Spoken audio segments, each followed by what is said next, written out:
Hello everyone, good afternoon. How are you all today? Still sleepy after lunch or a little better? Better. Three is a little better, that's what we thought. So, welcome to the open house of Oracle Trailblazers Toastmasters Club. So, yeah.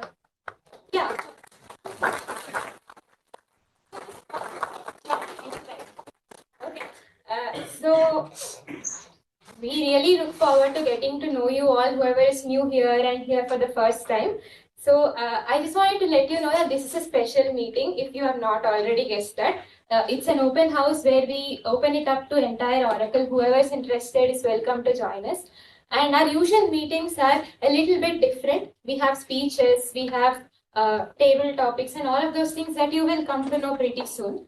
However, we also do a lot of other things like Toastmasters Club in general, like gives you the opportunity to improve your communication skills, leadership skills, and anything else that you might want to improve. You can actually try it out within the confines of this club. And that actually is one of the best things that I have found as a member here. Now, having said that, today we have an exciting lineup of sessions for you, and we have a lot of interesting things planned. And I know you guys, some of you might already know what is going on. However, I would like to get started as soon as possible because I do not want to wait. So now I would like to start by inviting Toastmaster Alok, who's going to be giving the Sergeant at Arms address.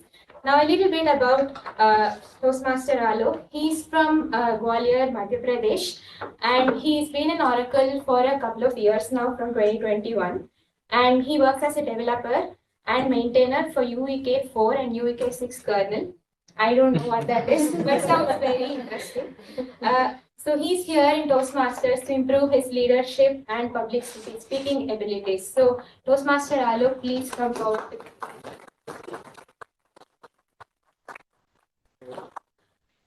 Good afternoon, fellow Toastmaster, dear guests. Welcome to today's 524 Trailblazer Toastmaster meeting. I am privileged to start meeting to order. Before we begin, I would like to introduce some housekeeping rules. Please switch off your noise making devices. If you need to step out, please do so quietly. Please respect each speaker by refraining unnecessary interruption. And the final, please avoid discussion on sex, religion, and politics. Now, to officially start our meeting, please join me welcoming our club president Sai Akash for opening remarks.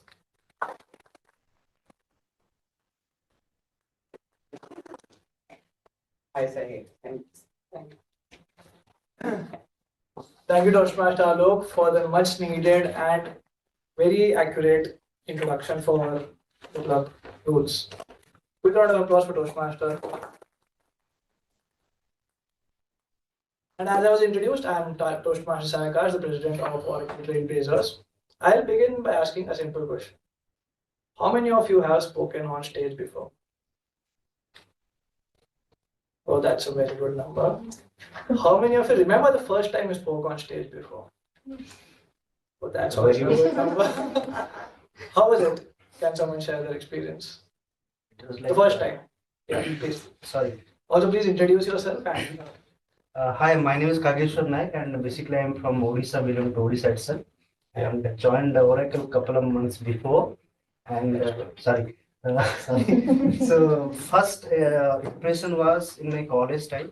Basically, our HOD just randomly picked up me and told that just give me your introduction in stage itself. That was like heartbreaking. Like this impression I got. So that was the first impression I had. After that, I improved a lot. Then that's good. I think it's visible here. Thanks a lot for that. I think Dinesh is saying something that his first speech was one where he couldn't even say his name, and I completely relate with him. I still to date remember my first time on stage. I was so nervous, I was so vibrating, I would, for the lack of a word, that someone else had to take over for me. So coming from there and trying to be here is something which Toastmasters has helped me, and that's what I wanted to convey here. So, how many of you are working on your Toastmaster, on your speaking skills here? Anyone does that? Oh, that's good. How many of you go to the gym? How many of you work or learn something new? That's good. So, what's stopping you from coming here, the gym, for your speaking? Sorry for the pun here, but yeah. What's stopping you? That's what I wanted to express here.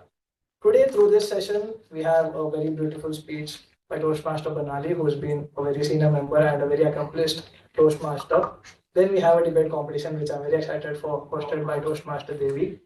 So, please be ready, and a quick round of applause for yourself. I'll just take one more minute for those of you who don't know what Toastmasters is. There was a person called Raj C. Smedley, and back in 1924, it's been more than 100 years, he saw that young people around him couldn't lead meetings, they couldn't talk for themselves, they couldn't speak. At that point of time, he realized that, okay, I need to do something about it. And that's when he came up with this idea of Toastmasters. And 100 years now down the lane, we have 260,000 clubs all over the world. So amazing achievement there. And we are proud to be one of those clubs. So I won't take any of more of your time. Toastmasters, I need to.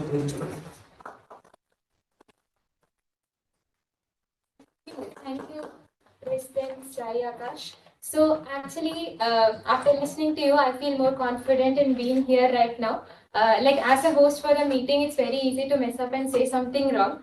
But if I do that, I'm going to remember that this is also part of the practice and forgive me for that beforehand itself. Now that we've heard about a little bit about what Toastmasters is and what you can do here and all of that, like, let's get started with the sessions for today. And the first session that we have today is something by one of our, I think I admire her so much as a person, as a speaker, and a little bit more about her because, you know, she's done awesome stuff while she was here in the club, and I always felt like she has the kind of poise and something on stage, a stage presence that I've always wanted to learn.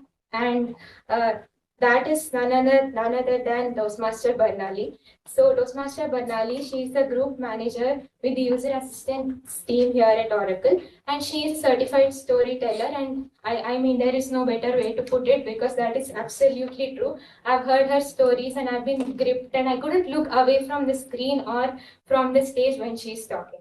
And it would be my absolute honor to welcome her onto the stage today. The title of the section is Storify Your Speech. Thank you so much. Thank you so much for the lovely words, Toastmaster Tachalis. All right. Good afternoon, everyone. Good How are you all feeling? Good. Great. So I'm going to make you feel a little better. So you get a chance to close your eyes. Okay? Don't fall asleep. It's after lunch, but please close your eyes first, everyone. Okay? And think about that one speech that's the most memorable one you might have heard in the past.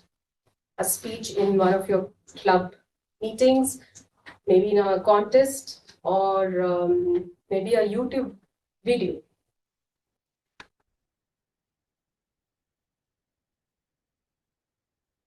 Awesome. You can come back. Don't fall asleep. Okay. Who wants to go first? Anyone who want to share about this? Okay. Yes, tell me. I am Vidhi Mantri, and I was thinking about Veer Das's speech when I was in my class 10th, I guess, and my brother sent me this video. It was a speech by Veer Das where he was saying that exams are not the only thing which decide your future, or marks are not the only thing which lends you how you're going to be in the future. So that has stuck with me even right now as I'm growing up, as I'm exploring new paths, not class 10 exactly, but in my career as well. I put that class 10th exams into that career frame, and still it decides that, yes, but this career is not the end of my life, or is not the end of my career as a whole.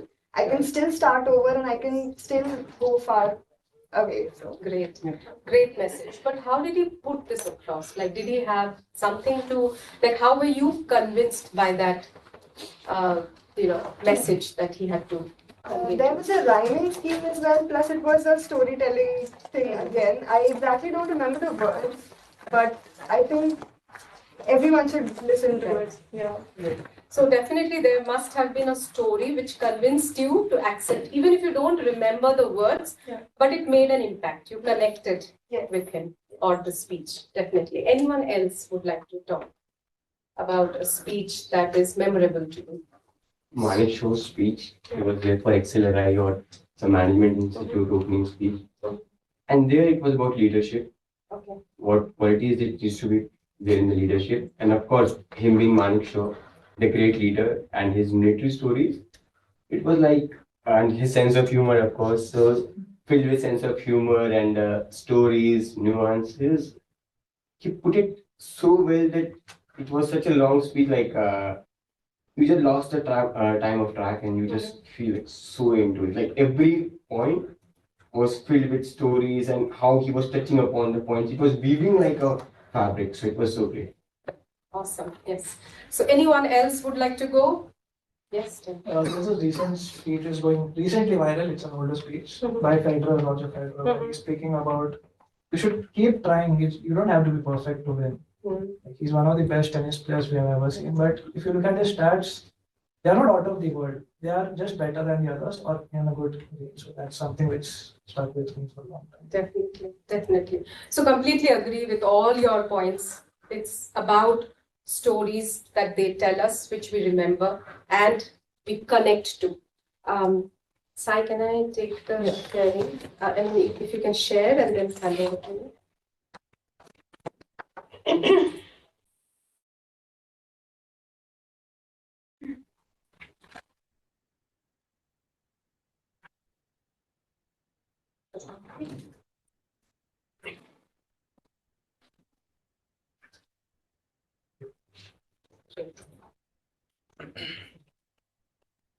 Want to change the slides? I'll do that. No issues.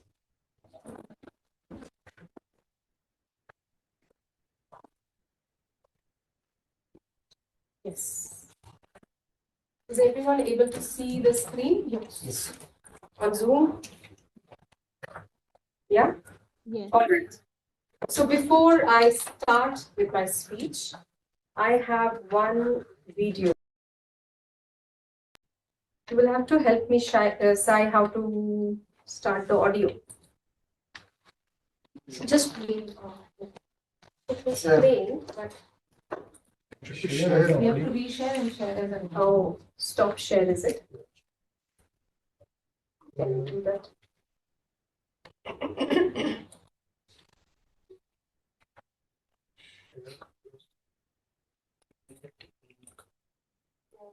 Clicking that would. Put your laptop here. Compare all your Not laptop, there's camera. That's But are we? Okay, they're in It's playing actually. center. Yes, now.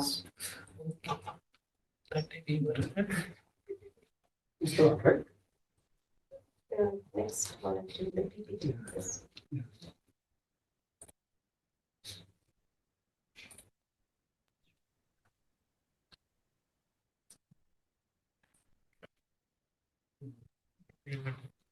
no.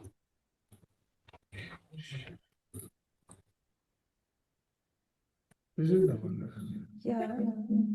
Oh, now you're able to hear me.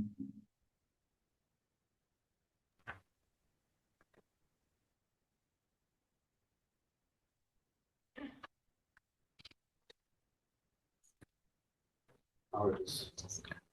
It was. Oh, the PPT is the others. The screen. This one.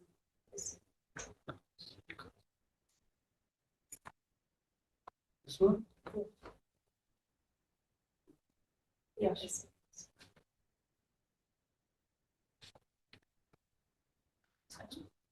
No, no, no. Yeah, yeah. Yes. Let's stop. Yes. Yeah. Yeah, that's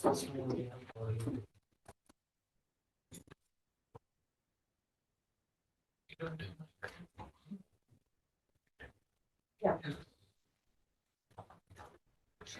Is it visible online? No, We have to share. Yeah. Share the audio. Share with the computer.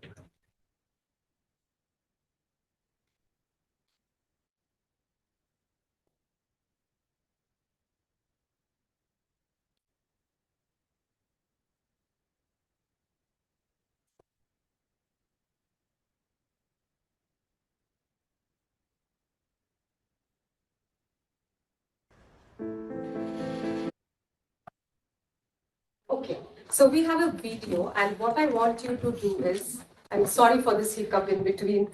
What I want you to do is look at this video, observe, and tell me what's done differently in this video.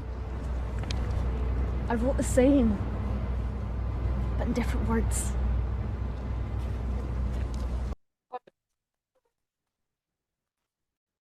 What was done differently here? What's the difference that you notice? The words. Emotion, I think, because I'm not blind, so I cannot understand what he wants to. Exactly. So what happens when the words are changed? The fact is that I'm blind. That's the fact, and nobody connects to that fact. But when I say the world is beautiful and I can't see it, so it's a short story that I'm telling the audience that it's a beautiful world and I'm not able to see that, and that's where the audience is connecting. Yes, the audience is connecting, getting engaged with what I'm trying to say, understanding it well, and then I build a connection. So that's the beauty of storytelling. So I want some examples or maybe some exercises I would like to give you all. So think about, like this was I am blind, and we conveyed by saying it's a beautiful world and I can't see it. Think about another situation. Your first job. You got a job and you went for the first job, your first day in the first company you're working. So how will you present it? I joined my company today. Instead of saying that, how would you present it like a story? And there is no right or wrong answer.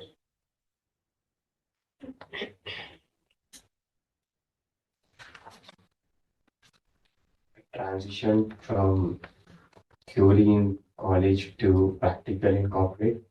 Wow. Yeah. Wow. Very, very, very technical. Transitioned. Great, great. Starting What a else? new phase of my life. Yes. Maybe starting a Yes. new phase of my life. Awesome. Definitely. In one word, it can. Awesome. Yeah. Tell From today, I am only dependent on myself. I don't have to be dependent on anyone else to live my own life. Wow. From being dependent to independent, the journey. I think quite similar. Awesome. Awesome. Great. Great. Another one. You became a mother or a father. How would you express that? You became a parent, let's say.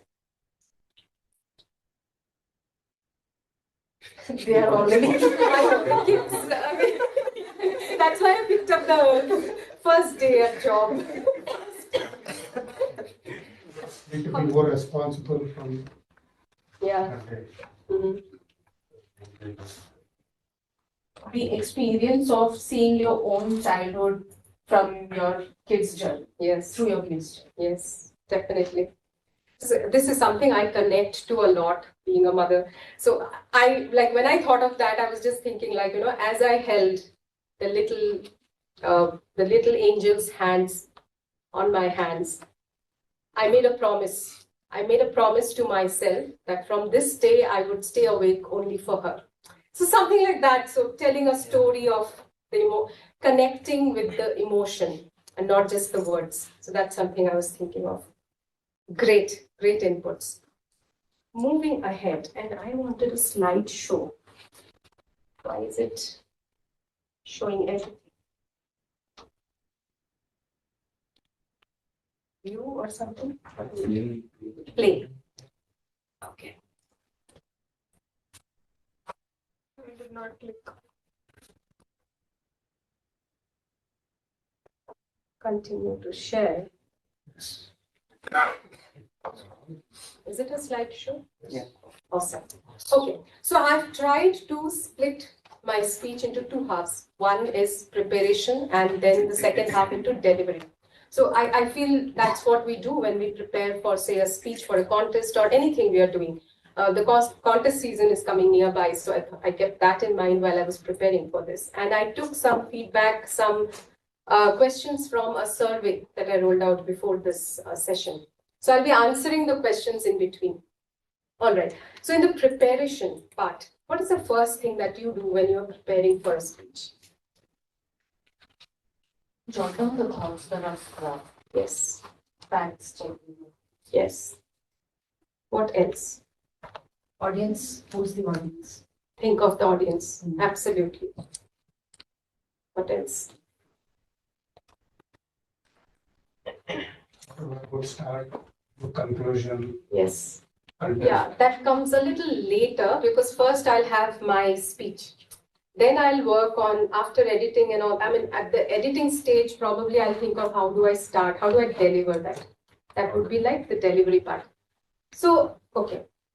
As I always talk about how storytelling can be used, and this is what I do. So this is from the experience that I gained from Toastmasters over the years of failing in contests. And I feel every time I go one level next and then another level and then maybe the district level I went in 2023 and then I came back. But during the time, I think the beauty of losing is you learn a lot.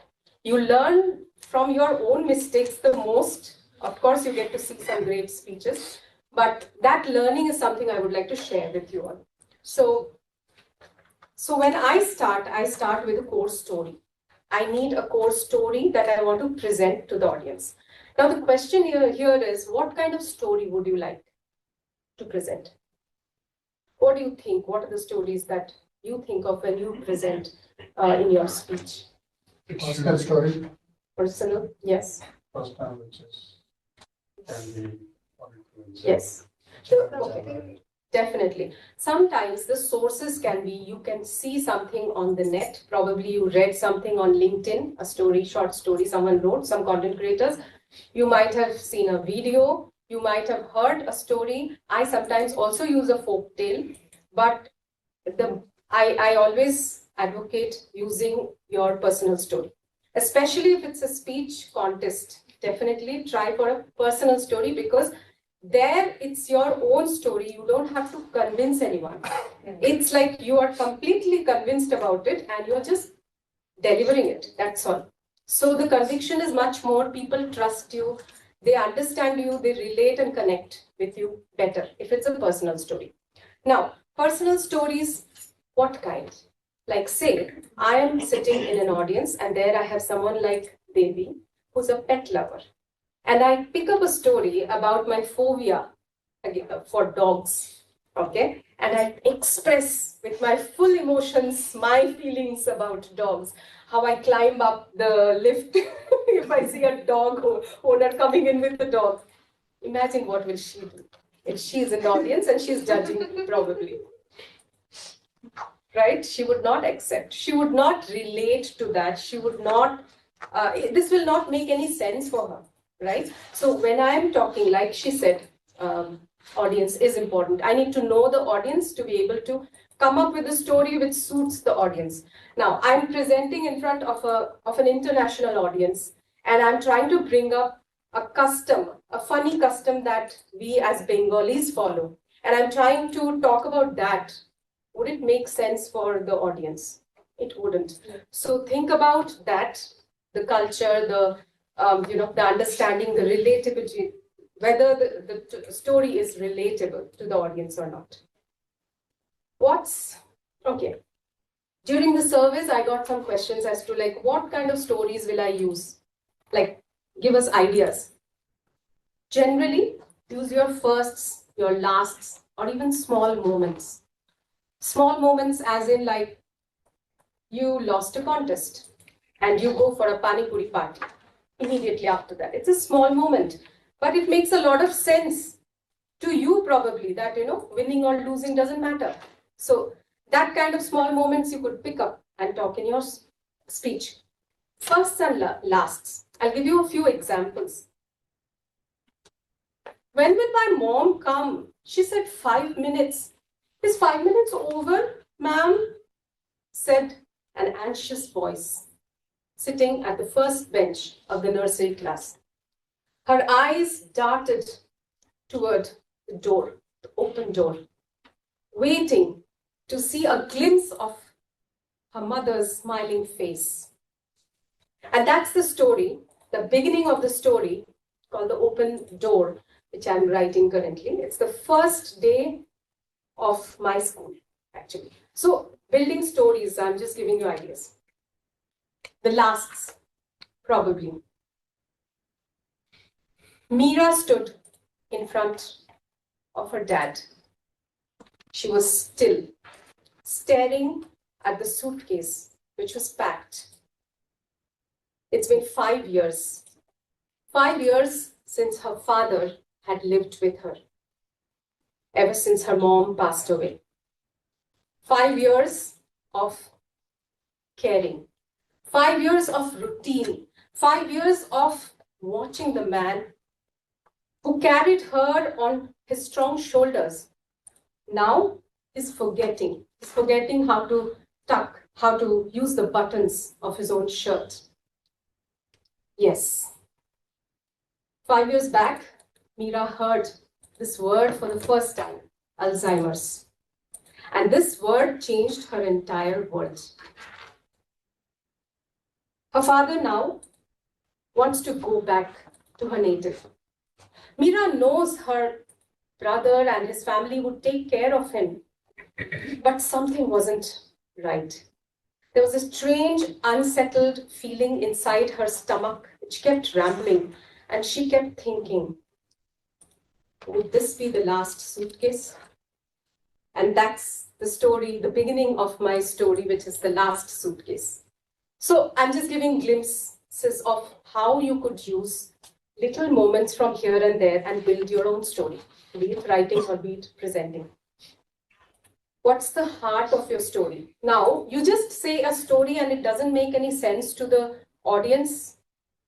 You have to, you can't state the moral of the story, but present it in a way that people understand what you intend to say through, after telling that story, what is the message that you want them to get from it. So that's another. Let me know if I'm just boring and keeping on talking. Okay, one tip I want to give here, because I've seen many of us sometimes talk about our heroism. Don't do that. Don't ever talk about your heroism when you're presenting your story. Talk about your mistakes, your failures, your vulnerability, your journey from failure to success. But let the people understand your victory. Let the people identify the hero that you have inside you. Do not present yourself as a hero. That, I think, spoils the whole purpose. Again, from the survey, I had a few questions about like what kind of themes do we select. Select themes like hope, struggle, humor, growth, family, mistakes, triumphs, things like that work well. Do a taste test. Any idea what is a taste test? Whether the audience is receptive to what you're saying or not. Awesome. Yes. Something I already talked about. Yes. Like the example I gave. I am talking about a topic. I need to test if the broader percent of the audience is able to get the message that I'm trying to convey. So relevance is what I would do. I would check. Culture test and stuff like that. Okay, the next one, delivery. What are the key things you would keep in mind while you are delivering a speech? So sorry, Say everyone. Okay. So whenever I think of giving a speech, I'm sure I'm nowhere close to that. I always think of how the TED speakers speak, not the TEDx. Yeah. So they take care of what they're wearing, to which part of the stage they will be using, how they'll be using it, and how they're going to speak the voice modulation. It's a huge difference, actually, the impact. Absolutely. Yeah. Anything else you wanted to add? Don't sound tired. Be into the speech. Basically, just put yourself into the speech and enjoy speaking it. So that the audience will also match your vibe. Yes, yes. Energy. Yeah. There is a flow of energy from the speaker to the audience. Yes, definitely agree. And it's the other way around as well. There are, sometimes you present to an audience who would not respond at all. So there is a two-way transfer of energy. Yes, completely agree. You had something to say, Dakshani? Gestures. And, Yes, voice, gestures. modulation, stuff like that. Absolutely. Also. Like raising your voice and slowly, all that. Yes. And do we always say loudly? Do we always raise our voice? When do we not? Any examples? When we are sad or expecting Something serious, something sad. Yes. Another important point, which I'll cover again when I go forward, but as we are talking, pause is a very, very important aspect of a speech. I'll tell you the reason why I'm saying this. I knew about it, but after the COVID period, actually during the whole COVID time, I presented online. So I passed through all the levels. Everybody did it online, and we, reached the final one, which was the district level in Hyderabad. And that was the first time when I went on stage. I went on stage before, but not for Toastmasters. 700 plus people. When I looked at them, just before that, there was a stand-up comedian. And mine was the first speech. I was like, okay, everybody enjoyed that so much. After that, my humorous speech, who would listen to it? And then when I went, I was still okay. When I went on stage, looking at that crowd, I thought they will not hear me when I talk. And I was just screaming at the top of my voice. Now when I hear that, I feel, oh my God, why did I do this? I was screaming. And there was no pause, no stopping anywhere, because I was thinking my time will be over. I should not be disqualified. So I kept on talking till the end. I knew everything. I practiced maybe 100 times, but I failed miserably because of this. That stage presence, the crowd, everything together, when I lost, I knew why I lost, exactly. So that's the experience, so importance of pause. And people ask me, like, you had funny moments, but you didn't stop for us to laugh. It was like that, there was no pause. So no connection with the audience. That went missing. Because audience like this, it's different. But when you're on stage, huge. How do you connect? That's a practice you need to do. So that went for a toss. Okay, start with a hook. What do we mean by that? Start a speech with a hook. Some questions. You should give some questions. Yes. Audience to think something. Bang on, yes. Yeah. Anything else? I can think of one book recommended by Abhinav, Made to Stick. So start with something sensational, leave it there, and then end it by concluding in the end. Absolutely. You think you can get that job. Look at you. And you can marry that girl. Look at you. Look at you. How many times have you heard this question in your life? How many times? Well, I heard it several times. So that's how I started that speech, which went till that district level. So it was like, hook them and then ask a question. So that's what I have the next point. Ask a question. Rhetorical question or an audience involvement question. What is a rhetorical question? Which does not require an answer. Absolutely. So like I say, who does not want to have pizza on Fridays? So do I need an answer? No, I obviously want to say Yes. that yes, everybody wants. So that's a rhetorical. But this one that I asked in this, the speech, the part of that speech, that is kind of audience involvement, involving the audience. Vivid details. What do we mean by that? 5 plus 1 senses. Elaborate details. Using By what are the senses? 5 plus 1. 5 senses plus brain. Brain. Okay. Let's see. What are they? 5 senses. Who can tell me? You people should be able to tell, no? we might have forgotten school days. Basically, use of more adjectives. Like, say, if you're describing a market, use a lot of, say, there was chaos, people Okay. were humming. Chaos, which is sound, Yeah. audio. Yes. What else? Market visuals you will describe. Yes. That is visual. Yeah. See, What basically, you can even describe, say, a fruit vendor using the spray to keep the vegetables fresh. So Yeah. that, say, Yeah. maybe you can use the sound of the sprayer. Yes. Sound. Yeah. Very good ideas. What else? Smell. Smell. Smell of flowers, fruits, rotten fish, or it can be anything. The smell. What else? 3 covered. Mist of spray, the fruit vendor is spraying. Yes. By the touch. Yeah, the touch. Yes, touch, definitely.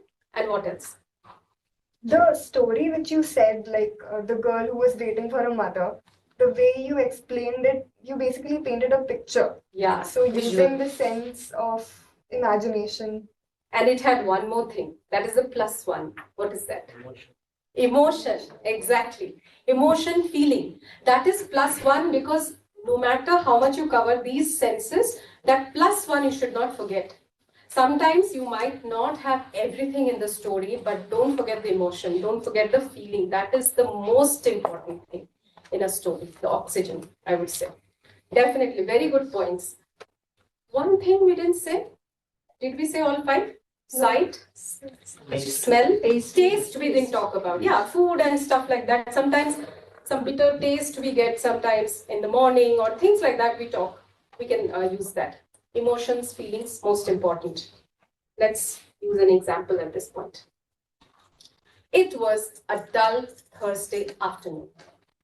We were having our usual geography class right after the lunch break. So half of the class fell asleep.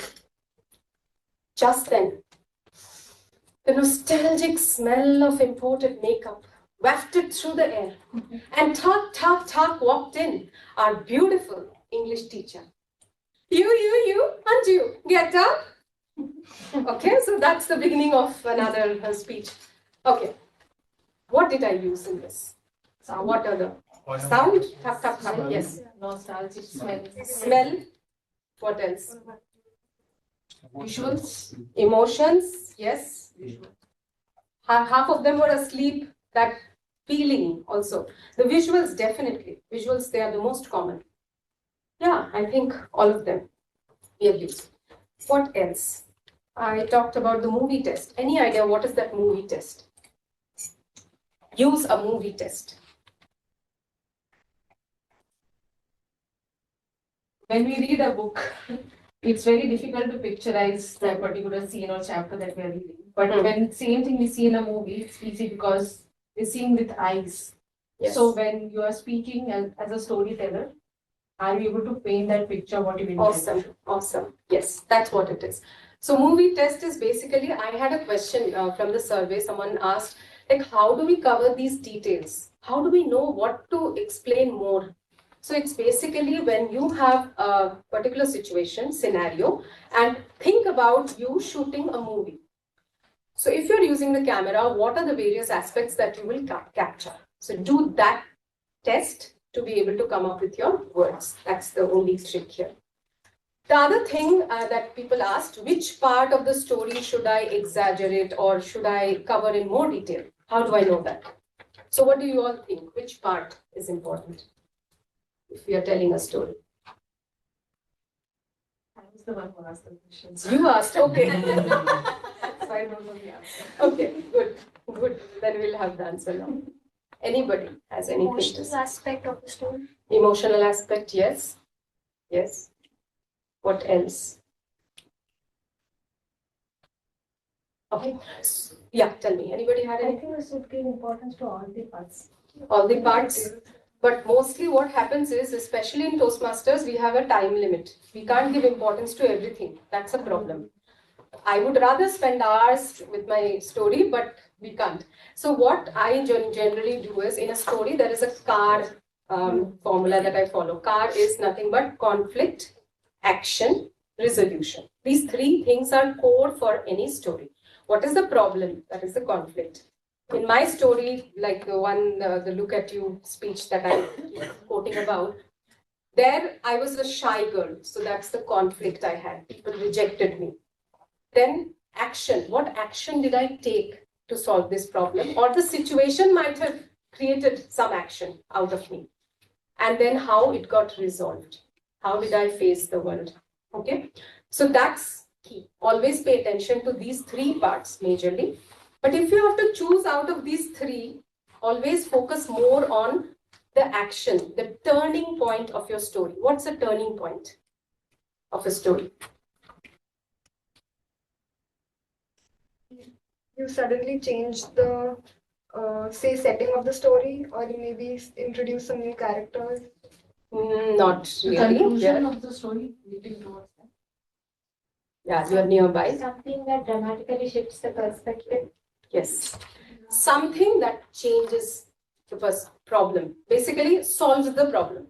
Okay. Like in my case, what was it in my story? Like whoever knows. It was about like I was pushed onto the stage by, it was just an coincidence that I was there and I was pushed into the stage. And that's how I performed there. And I realized my true potential. People realized the potential. So the turning point there is that time when I was pushed. So the success of your story depends on how convincing your turning point is. Sometimes you will see some speeches, they will tell about their failure and suddenly they become successful. And you feel it's not realistic. Like, what is this? How did she become so, outgoing all of a sudden? There has to be some trigger which is emotionally, internally changing this person.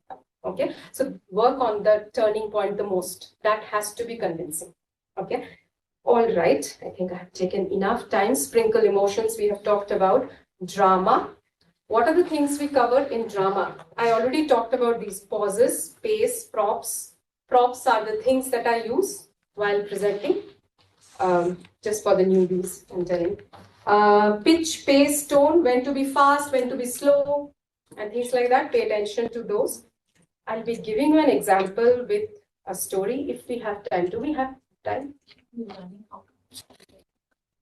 Out of time? Yeah. Okay, then we will wind down this one. So that's about it.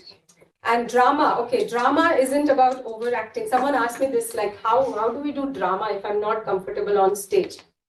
Don't do drama, basically. Don't overact.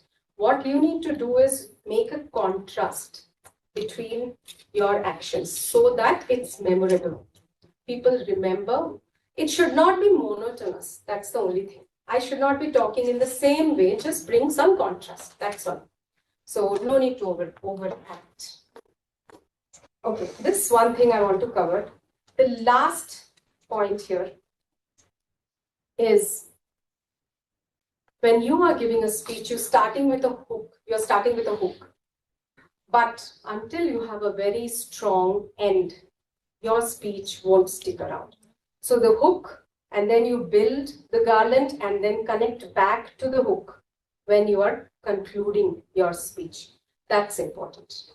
So that's all I had to talk about. This is just a quote from Maya Angelou. And that's it. Any questions anybody has?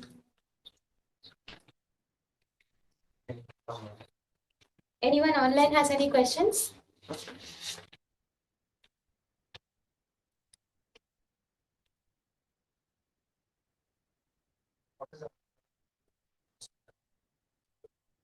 Yes. So that's a good question. So pauses should always be, pauses basically help the audience to sink in your idea. So when you are saying something really important and you want your audience to grasp, take some time and process what you're saying, give a pause. Okay. Another thing is when it's a funny moment and they are laughing, give a pause. That is a lesson I learned. In contest Banali, the audience comes from all spheres of clubs and different generations. What kind of stories stick? How do we what will be the winning story? I mean, not saying that win-win, but connect with the audience. Definitely. That's why I had a few examples like family, talk about things like failures, success. Success, I don't like talking about that much. Failure is what is interesting. People like problems. They don't like your happy stories. That's the reality. Who wants to? You go on Facebook and you see everybody is so happy. They are like, going to Switzerland, here, there. Do you feel good inside? I don't feel good. I feel, my God, I'm sitting here. So talk about your struggles, basically. So if you're giving a humorous speech and you have jokes that you have already planned that you're going to say on stage and you already know them. So how do you still make them sound funny? Like in your head, you know what is coming next. You get what I'm saying.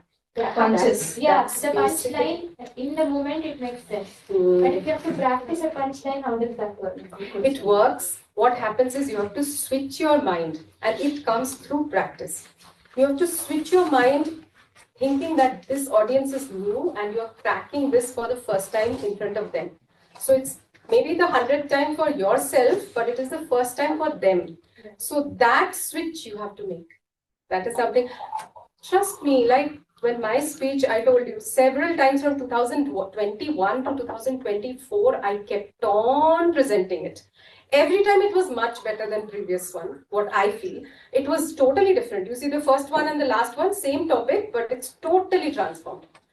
So, but at the end, at some point you get bored out of it and you feel, okay, I will not do this anymore. And you need something else to build like this. Now I'm looking for something else, which I can build for the next 4 years. So that's how it is, a switch. That's it. All right. Thank you so much.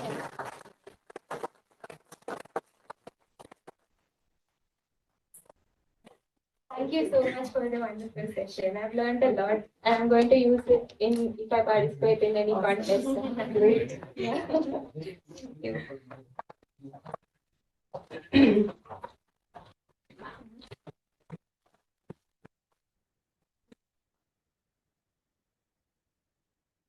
Okay, can we have one more round of applause for this session?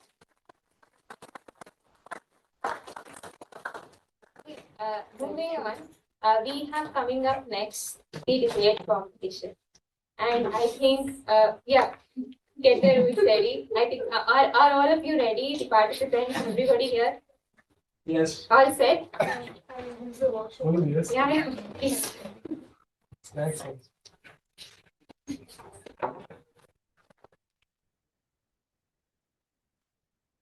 Okay, so this debate competition is going to be moderated by Toastmaster Devi. And Toastmaster Devi has been an oracle for from the last couple of years. And she is a channel sales manager. And a casual glance at the notice board led her to come here, and the rest is history. So Toastmaster Devi, please come on to the stage and let's get the debate competition started.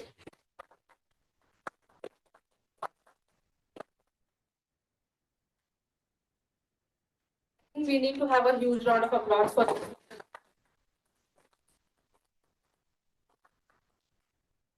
So, as already mentioned by her, I am going to be the host for today's debate. And the guests who are coming for the first time, thank you so much for registering and coming forward to participating at Open House Debate. Before we begin, kudos to everyone who is joining us for the first time. And can we have a huge round of applause? So much going around at workplace, outside workplace, and so much stress. We want this to be a fun event, so don't make it too serious. So that's the code for the participants. Just have fun and just be in the present moment. So that was the whole idea of having a debate. Now let's get to the serious part. So we will have total 8 participants. It's a combination of online and offline participants. Okay. And we have randomly clubbed them. So we try to make it as transparent as possible while allocating the topic. But if you feel that it's difficult, we cannot do anything about it. Okay. So total there are 2 groups, and each group is going to talk about one topic. So there will be 2 members in one team. So one team is going to speak in the favor of the topic, and other team is going to speak against that topic. Okay. Till now, is it clear, participants? Okay. Can we also do a quick check if the online participants are present? I'll do a quick read. Okay. Hima? Yeah. Vidhi? Just stand out. Yeah. Okay. Dinesh is there. Kiran is there. Vikas is there. Kageshwar is there. Okay. Great. So let me read out the topics for rest of the audience, and then we'll get started. Post that I will share the rules also. So the first group topic for the debate is Swiggy Zomato main reason to obesity. Okay. So it's not a world problem. So we can get through this just being funny about it. Okay. Just not getting too serious about it. The team who is going to speak in favor of the topic, Dinesh and Ananya. Team who is going to speak against the topic, Hima and Khageshwar. Okay. The second group debate topic is common people responsible for Bangalore traffic. Okay. Again, major world problem, I believe. Team who is going to speak in favor, Vidhi and Shubham. Team who is going to speak against the topic, Vikas and Kiran. Okay. So before I share the rules, let me now introduce the timer, because timer is very important. Today's timer of the day is Toastmaster Alok. He is from the city of Gwalior, Madhya Pradesh, my twin state, because I belong to Chhattisgarh. He loves cricket. He's a big fan of music. He joined Oracle in the year 2021 as a Linux kernel developer. Being a salesperson, I do not get anything about that, but still. So over to you, Toastmaster Alok. Please explain your role today. Thank you very much.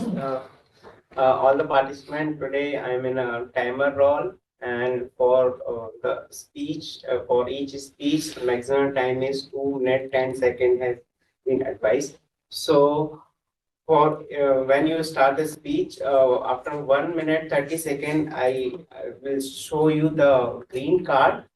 At the end of 2 minutes, I will show you the yellow card, and on the 2 minute 10 seconds, I will show you the red card, and that is the time you need to bind your speak and finish actually. So that's it from my side.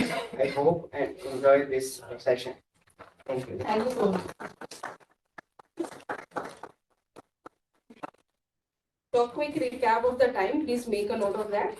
First signal will be at 1 minute 30 seconds. You show a green card. And can you show so that we just check if everybody And can for see? online folk, I will change my background of I please pin my background actually. So I will simultaneously change my background green, yellow, and red color for to help the online folk actually. And offline folk, yes, I'm here. I will help you all. Sure. Thank you so much, Toastmaster Alok. So each participant gets 2 minutes and 10 seconds will be a buffer. So do not extend beyond 10 seconds because it may have a negative impact on the marking. So for and against team members are going to speak alternately. So one team, for example, Dinesh is speaking in favor. So Vidhi, if she's the next person, so she will speak against. So that you will also remember the points as an audience. Okay. Once every participant finishes their turn to speak, we will give 3 minutes to discuss with your respective team members. Now we have a scenario where you are present online and you are present offline. So if your team member is present online, you may go outside, have a discussion, and then you can come back after 3 minutes. That's okay. After 3 minutes, one representative from each team going to summarize their points and counter the opposing team's points. And this is very important. And this will fetch you additional points. So Be very careful of that. No crosstalk allowed other than 3-minute discussion break. Top 2 best groups will be chosen through audience voting and will be awarded. Okay. Participants cannot vote. The ballot will be open only for the audience. Don'ts, I think something which has been already covered, but I will just reiterate it. Overshooting your time beyond permissible limit, which is 2 minutes 10 seconds. Use of offensive or provocative language. No fighting, no arguments, guys. It's not the prime time. And do not talk about religion, sex, or politics. Okay. So, a quick check with the participants. Are we ready to start the debate? Repeat the cards. Yeah. So this is the green card. I will show after 1 minute 30 seconds. This is the yellow card. I will show this on the 2 minute. And this is the red card. I will show on 2 minute 10 seconds. And this is the time where you need to stop your speech. Our question, when we are summarizing it, what time we are getting for that counter and summarization? 1.5 minutes. That's maximum. Okay, so I think we are good to start. Online audience, can you give a quick thumbs up that you're ready? Okay, so let's begin with the first topic. The first topic, as mentioned before, Swiggy, Zomato, main reason to obesity. The first team member who is going to speak for is Dinesh. Toastmaster Dinesh, over to you. Thank you, Toastmaster Devi. A very good afternoon, respected judges, audience members, and my worthy participants. Today, my topic is Zomato and Swiggy are the main reasons for obesity, and I will be speaking in favor of the topic. My friends, food undoubtedly is a pivotal part in all of our lives. But gone are the days when we used to have food for surviving. Today, we are surviving for that food. It's the harsh reality of today that India is suffering from an alarming epidemic, and that is obesity. I believe the primary reason for this is food delivery apps like Swiggy and Zomato.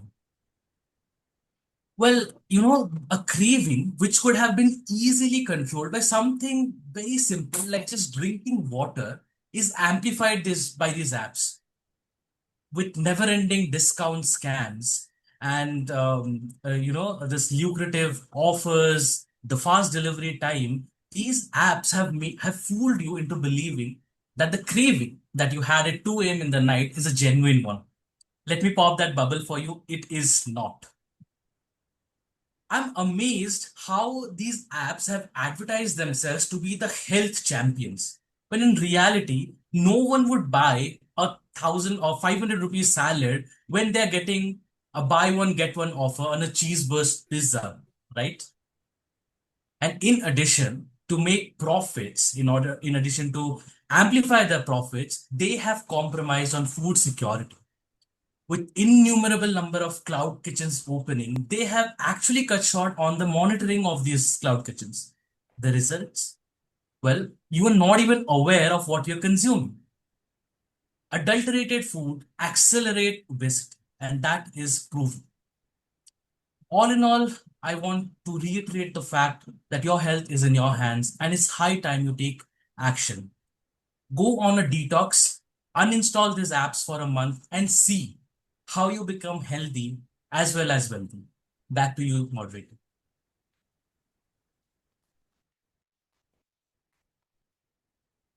Toastmaster Dinesh. Now we call upon Hima to speak against the topic. Hima, are you on there? I think Yes. Can you hear me? Yes, we can hear you. Yeah. Good afternoon, everyone, the beloved judges and the co-participants. Today, I am here to talk about Swiggy and Zomato are the main reasons for obesity, and I strongly oppose this motion. So, few decades ago, people said television was the reason for laziness. Then came smartphones. Suddenly, social media was the reason youth were wasting time. And today, we hear Swiggy and Zomato are the reasons for obesity. Okay, let me tell this. If tomorrow Swiggy and Zomato are put on a ban or you shut down, Swiggy and Zomato suddenly shut down, will obesity magically disappear? The answer is clear no. So obesity is not an app-based disease. It is a lifestyle disease. So if the app do not promote obesity, they promote convenience. It is up to us whether the convenience become healthy or unhealthy. Few days before or few years before, when you had to buy a keto meal or a healthy meal, you had to run to a fancy restaurant or you had to live in a metro city. But today, even in a smaller town, you have the convenience of getting them delivered to your doorstep. And also, I'd like to highlight, since everyone is running behind fitness, owning a fitness app like Fitbit or a Healthify Me doesn't make you fit. You still need to move, track, and follow it, right? And we can't just blame for not being fit by downloading the app. Similarly, we can't just blame Swiggy and Zomato for being obese, right? So, and look at the studies and numbers. 80% of people quit gym even before joining them, or you make a new year resolution and after 5 months you just quit, and you can't just blame gym for lack of their fitness, right? The same applies here. Swiggy and Zomato is not deciding what had to be put on your plate. You are the one. Discipline is still your choice. Whatever you want to eat is still your choice. Swiggy and Zomato don't cook the food. They only deliver what you choose, right? The apps don't promote obesity. They only promote convenience. Also, my friend also talked about discounts. These discounts are also highlighted on the healthy foods, on the healthy meals. So choose them. Technology is a mirror. It reflects our habits. If the reflection looks unhealthy, the fault is in the mirror, right? It is us. So discipline is what people as us, responsibility is within us, and we have to take that. Yeah. Thank you.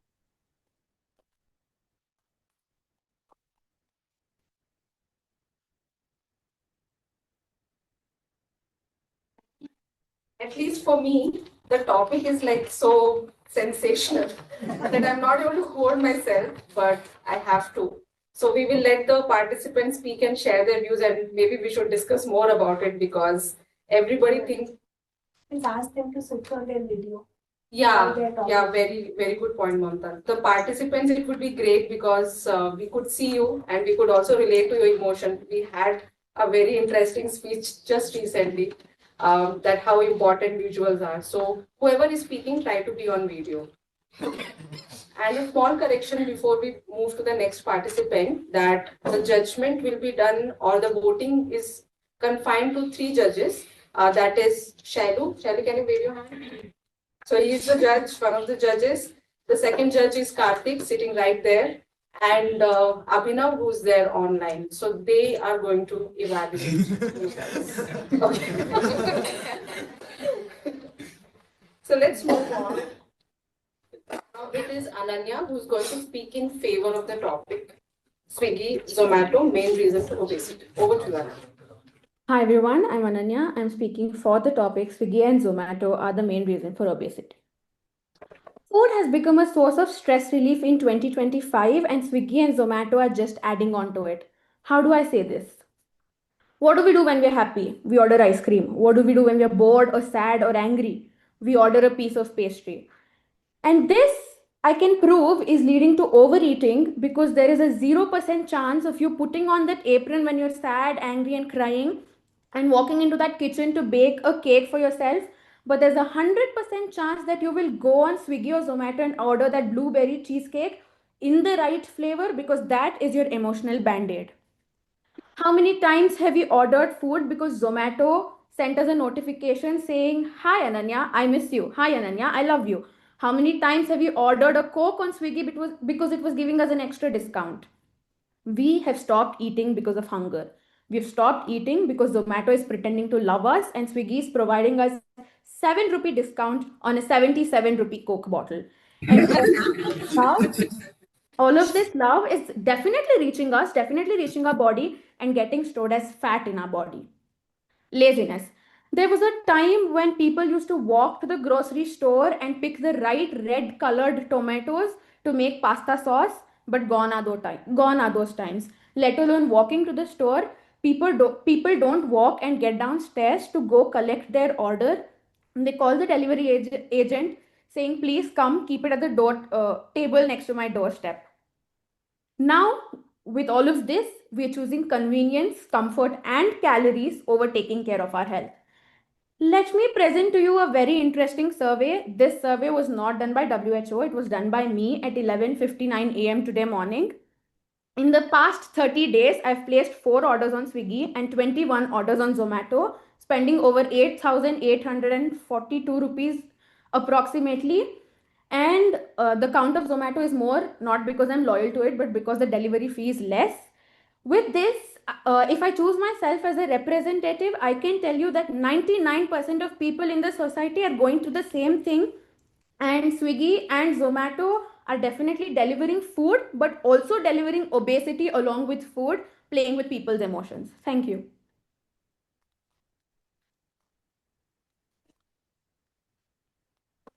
Right? I'm so sorry. I didn't catch what you mentioned in the end. No, the heat is building up. So now I call upon Khageshwar to speak against the debate topic. Yes. Please come.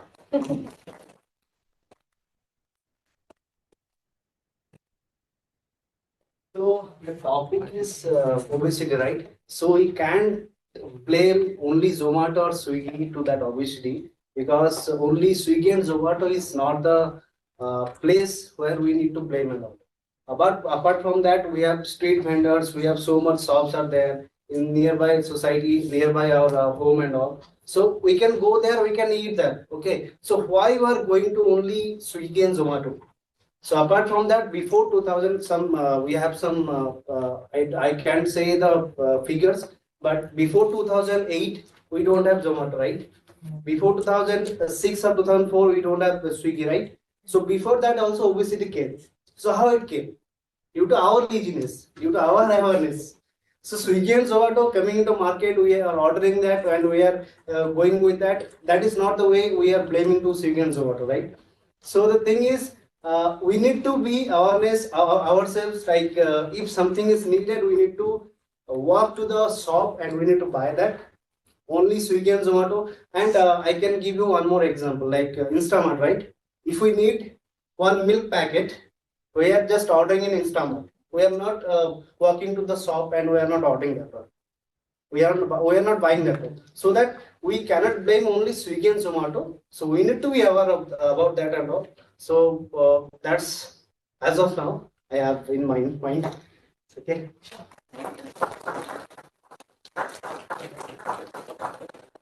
Group one have completed the debate. I think Yes. we have heard the people who are in favor of the topic, and we have also heard the people who are against of that. So let's have a huge round of applause.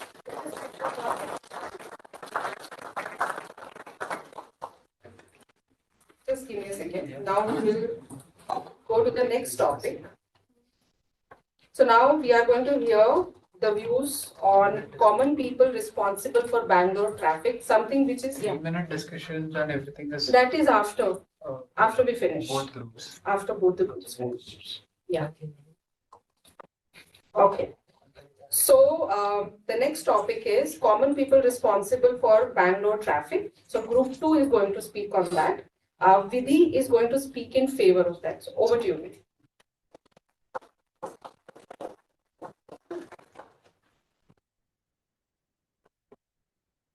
Hi everyone. Hello. My name is Vidhi and my topic was common people are the cause of Bangalore traffic, and I'm going to speak strictly for the given topic.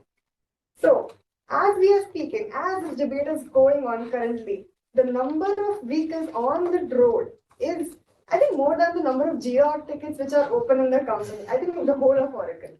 So, considering the fact that we talk about Bangalore traffic, we blame the potholes, we blame the metro, we blame the roads are not made properly. But if we look closely, we'll see that how our common people actions lead to the traffic. Say, we are so eager to cross the road that we don't go to the footpath or we don't go to the zebra crossing. We have to cross then and there. We see space in the road, say, while in a traffic jam, we see some space and our Activa can definitely glide through there. We definitely know that, okay, it has so much of space that my Activa will definitely fit in. And we are so creative, Bangalore people especially, that we park like Picasso.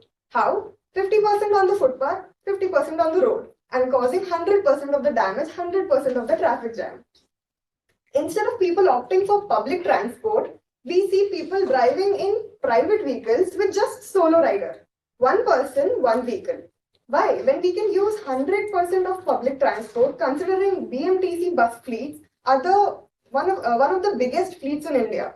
So, coming from Kolkata, where we have sharing autos, here one auto can accommodate only one person. If I have to go somewhere, I won't wait for three people to come with me. I'll go solo, so that causes more traffic. Again, a common person problem. While I could definitely take a BMTC bus. Let me cite an example. This long weekend, the roads were so empty, it did not feel like Bangalore. Definitely.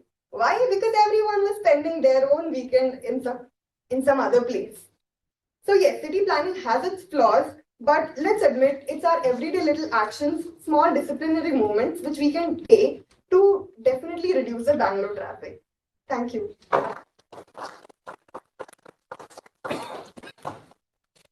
Very heart-touching topic.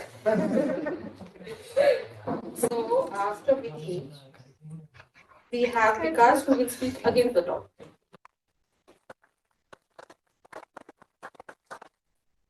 Good afternoon. I'm against to the topic that common people are not responsible for the Bangalore traffic. Basically, the root cause for this traffic is like poor road system and all, like infrastructure. Bangalore has built very rapidly for a tech hub, but the infrastructure is very poor. We can see narrow roads, and we can see some flyovers are not coming up. Just they have started the construction, they are not even finishing. This is the basic root cause for the, like, we can't blame the common people.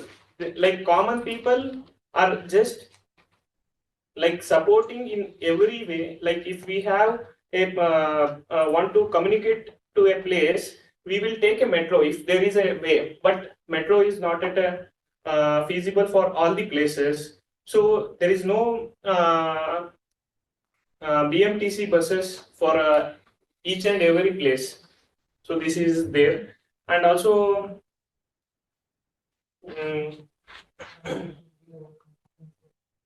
like common people are just bearing the everything. We can't blame everything on common people are responsible for everything.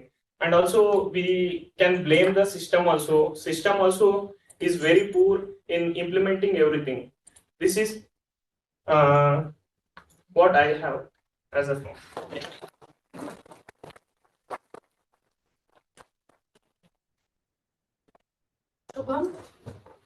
Shubham is going to speak in favor of the topic.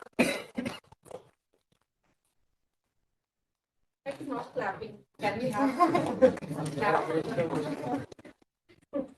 So hello everyone, good evening. I'll be speaking for the motion. So according to the TomTom Traffic Index, Bangalore is the world's third slowest city to drive in. It takes 34 minutes for 5 kilometers of travel. And it is not just because of the roads, but because of us. Millions of people keep getting added each year in this city, and their rule breaking is very rampant.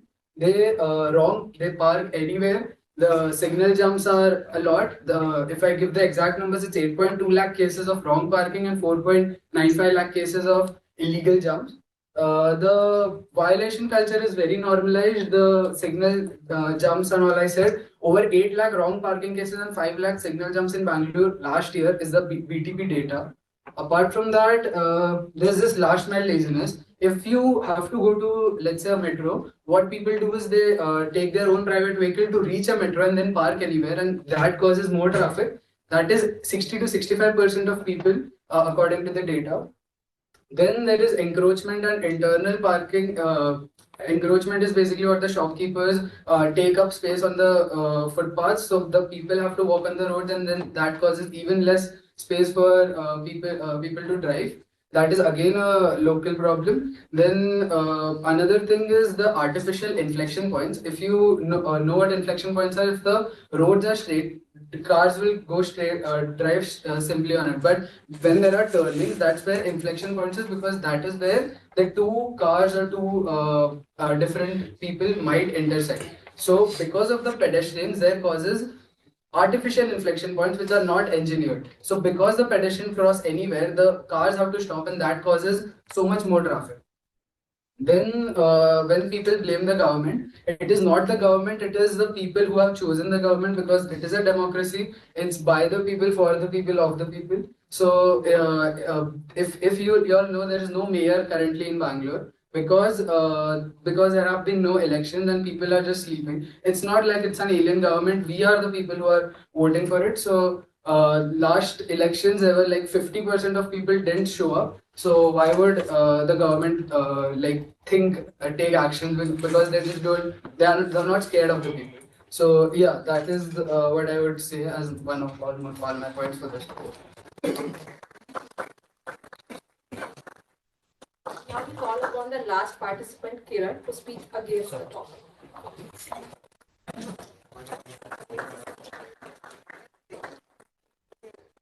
Good afternoon, everyone. My name is Kiran Kumar, and for today, I will be discussing about common people are responsible for traffic in Bangalore or not. And I am talking about against the motion. I will be asking a very basic question to all of you present here. All are literate, right? All are having taken the education. But when we are talking about we have to log out from the Oracle itself, then at what time you are log out? If it is 5 o'clock, you log out at 4, right? The reason is you need to go to the your hometown, so that there should not be any discomfort in terms of traffic, right?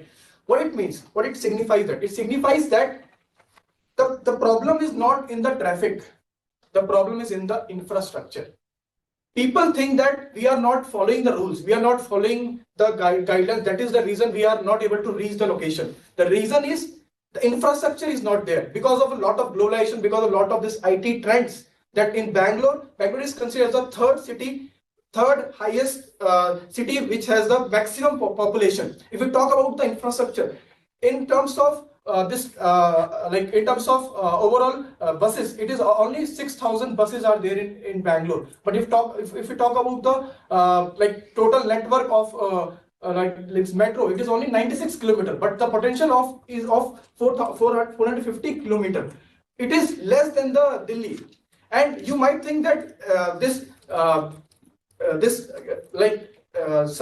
Bangalore, it's itself in the south, right? We have education, but the problem here is we are lagging in the implementation, we are lagging in the government side, we are lagging in the infrastructure, because we are not having the infrastructure. If I'm moving through in the pedestrian itself, here this side we have a route. In this side, all the shops are open. How pedestrian can go? There is a stat 250 people every year die just because of this pedestrian. People are not having the space, and they are moving to private. They are moving to private, for example, cars and all. One of our friend talk about that they are moving. They don't have any alternative. They are looking for some safe option so that they can at least reach their home. So my point here is this. Common people are not responsible. We are not responsible for that this traffic problem. The government and implementation is there. Thank you so much.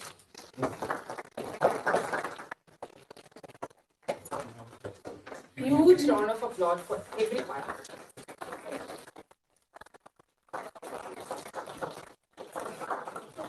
Heard everybody.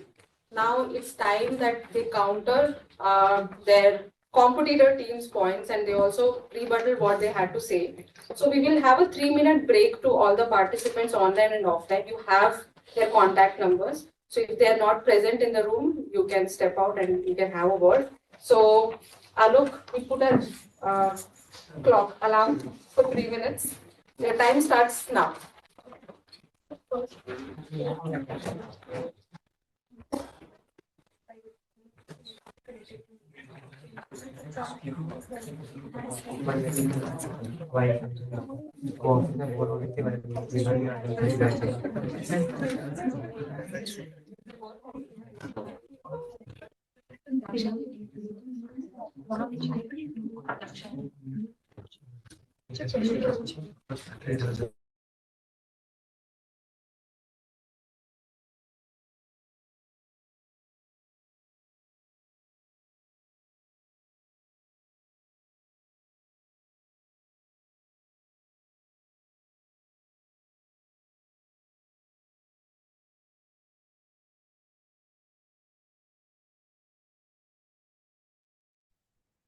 Hi guys, can you all hear me?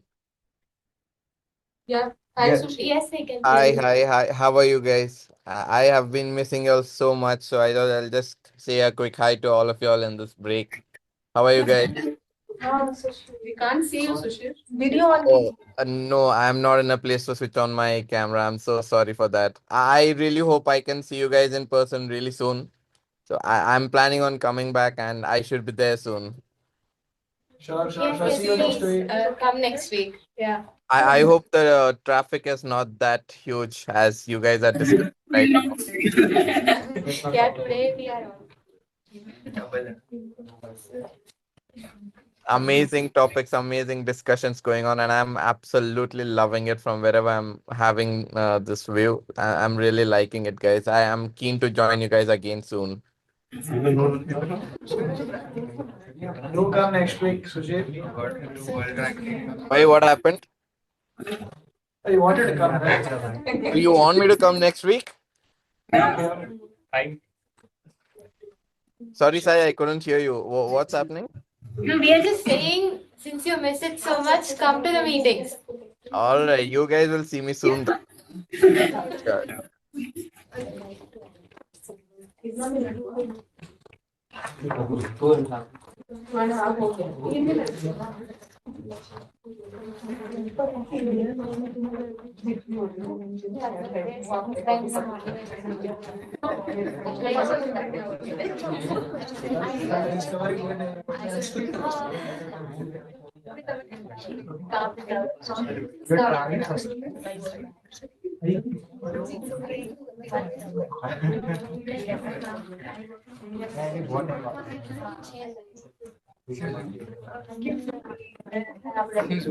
Yes.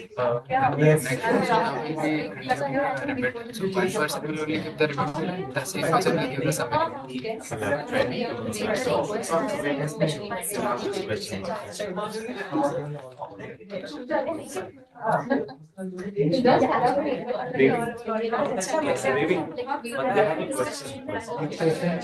You can answer the Somebody plus one question here at once. One person will do. One person will do. Summarize as well. You can either summarize or you cross the question, or not cross question, like answer like they said something which you don't trust in that. Just count the points to give you more numbers. Thank you. 3 minutes up. Participants, everybody's ready? 3 minutes are over. 3 minutes over, right? Yeah, outside. Chayaka. Shubham. The first time you're confident. It's good. Support our friends.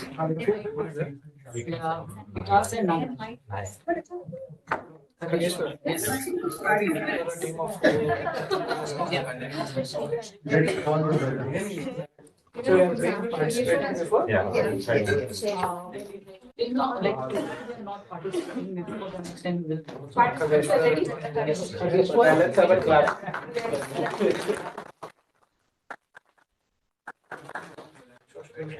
So, which was the first topic? Tomato So is hungry. that will be taken care of. Okay, it's not from Zomato.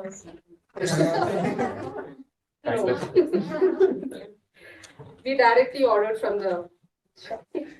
Okay, so the first topic was Swiggy, Zomato, main reason to obesity. So the first. I'm so sorry.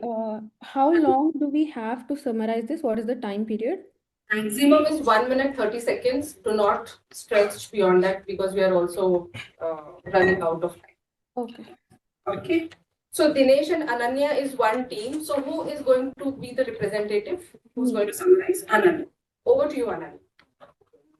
So, with both the for and against arguments heard, we definitely know that there is some issue with using Swiggy and Zomato. And here I would like to say obesity is definitely a lifestyle choice, but Swiggy and Zomato are unapologetically amplifying it. They're making us use it not just when we're in need, but also when there is no need for us to order food. For example, if I fall down on the road, I am not going to blame my legs. I'm going to blame the pothole. If I'm wasting time, I am definitely going to blame my phone, Instagram, Snapchat, Twitter, and not myself for being a procrastinator. Our debate here is not if Swiggy and Zomato have advantages or not. They definitely have their advantages, like anything else in the world. But our debate here is us saying that Swiggy and Zomato are just leading us to an unhealthy lifestyle with unnecessary discounts, with unwanted notifications and unwanted distractions. They're making us choose the wrong and leave the right. And with that, I would like to summarize saying Swiggy and Zomato are not the only reason for obesity, but they're definitely the main reason for obesity. Thank you. Hema and Khageshwar, who is going to speak? Hema, okay, over to you. You're not audible. You're not audible. You're not audible.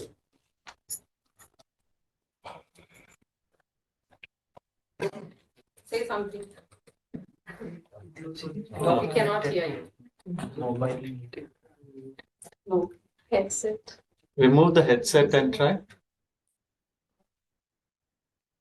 No. You're on mute. No. Not audible. It's a problem with the headset. Can you hear me now? Yes. Yes. So yeah, let me begin with Swiggy and Zomato being the main reason for obese. I totally still oppose that after hearing to the both for and against, because Swiggy and Zomato actually time. They do not encourage you to gain weight. So as my friend actually mentioned about overheating, yes, overeating is the problem here. It is not that Swiggy and Zomato selling their food or providing a convenience to save your time and get the food on time, in time, and to make your life easier to engage yourself in other activities. It is actually providing you a lifestyle where you can spend more time on other things by saving your time on getting the food that you need with the calorie count that you want. And if we had to look at that way, Swiggy is also selling the healthy food now. Earlier, buying a protein shake or buying a healthy meal was not accessible to everyone, but today it is more easier, and for the health fitness and health freaks, it is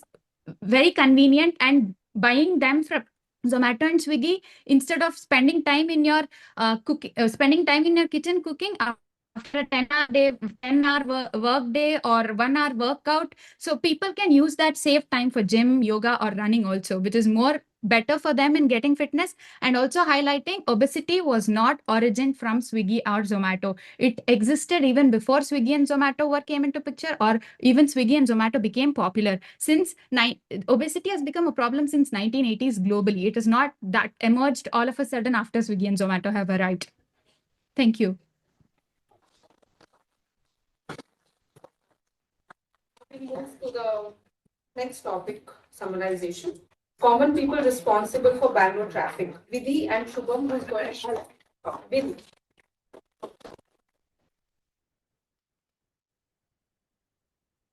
Hi everyone, once again. So my worthy opponent just mentioned in the first speech that no public service is available in the metro. I mean, you have to go to the metro, but there's no option. You can take buses. A lot of buses go straight to the metro. They'll drop you at the metro point. Secondly, they mentioned about the system, blaming the system. This will again start the blame game. Why? Improve your own habits. Common people are the reason why there's so much traffic. So improve your habits, small habits, which lead to bigger conclusions. In the second speech, they mentioned that infrastructure is a problem. I would somewhat agree to the point, but there are service roads, there are overbridges, there are subways, name it and you have it. So, like, I think it's 2x2 lane or 4x4 lane. I'm not very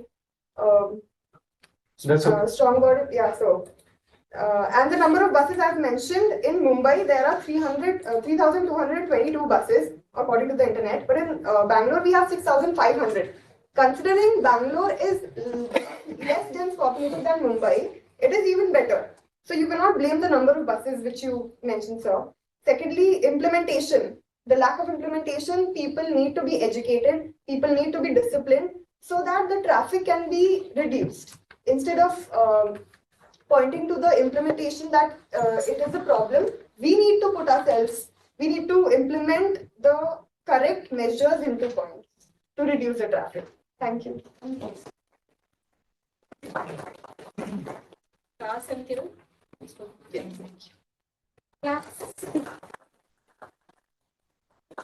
So hello everyone. Like one of my one of the guy discussed about this Vidhi.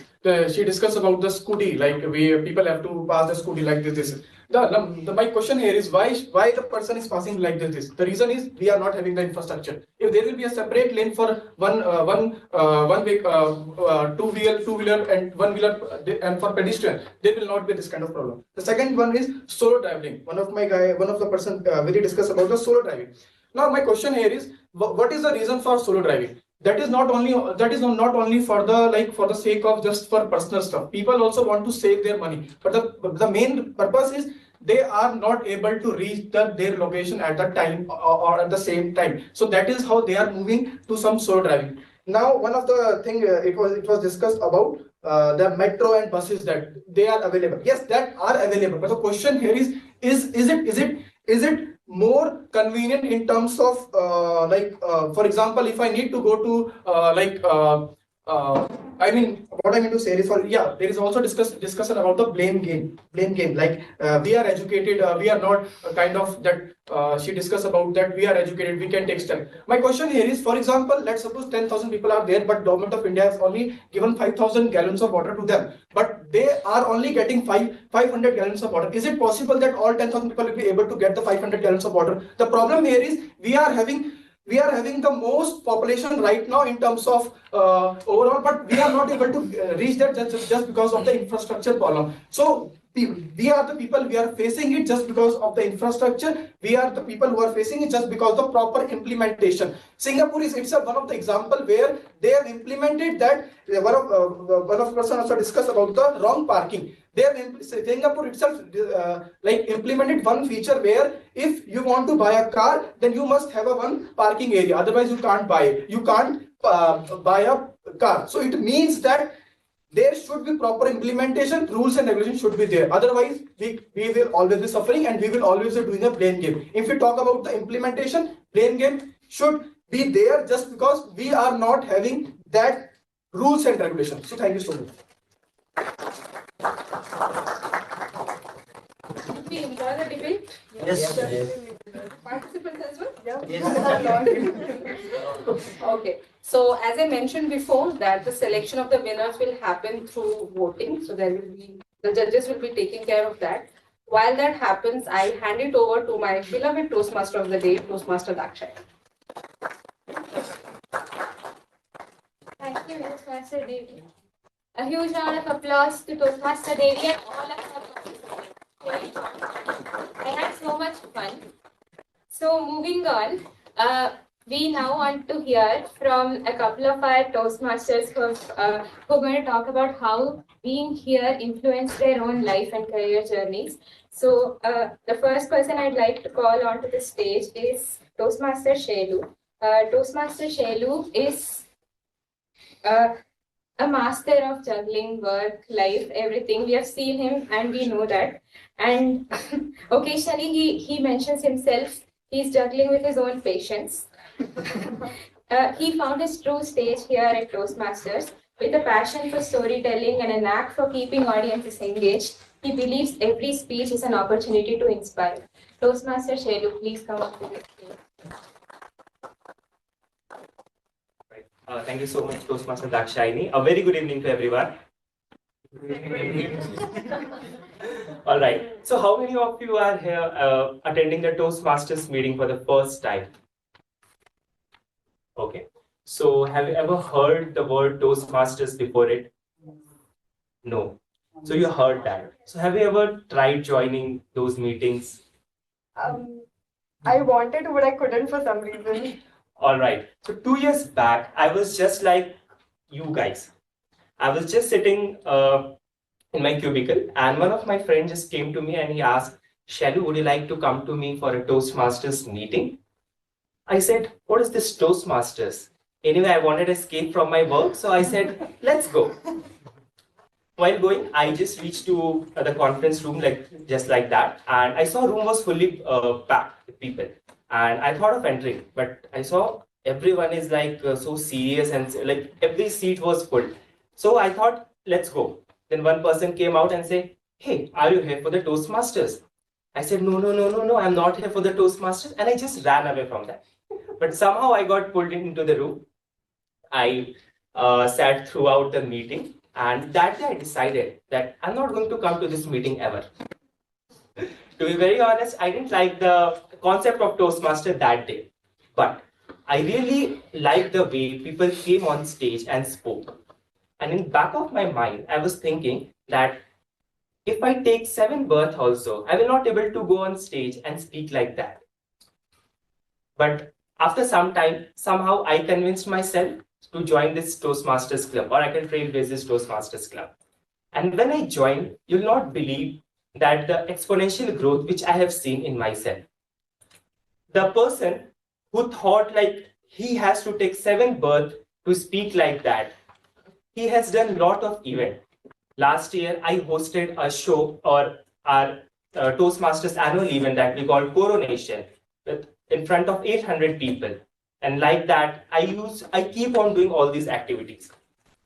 Apart from this, I feel that, I don't feel, but Toastmasters has 2 parts. One is leadership and one is communication. So I started my journey to become a good communicator, but then somehow I thought of moving myself into the path of leadership. Then I joined club leadership. I started as a club vice president education, then president. After that, I got the opportunity to lead the area. Last year, I was the area director. And this year, I am currently serving as a division director of District 92, a Division G, which means that I lead around 20 to 22 clubs, which include Oracle, Cisco, Microsoft, PayPal, and like that. If you see the geography from Marathalli to Belandur, most of the IT company falls under me, and directly or indirectly 300 people reports to me. So